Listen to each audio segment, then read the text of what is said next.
In this video, we will talk about how to find my Facebook user ID and username. So let's get started. The first thing is open your Facebook application. Once it will be open, you will see your profile icon on the left top. Simply click on your profile icon. Now here you will see three options: add to story, edit profile and three dots. Simply click on these three dots. Scroll down.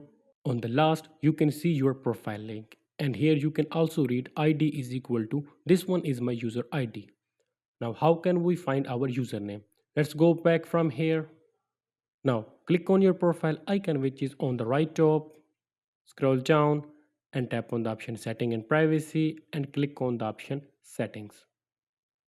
Now, click on this option Meta Accounts Center.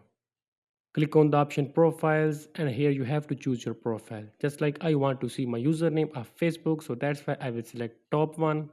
On the second number, you can see the option of username.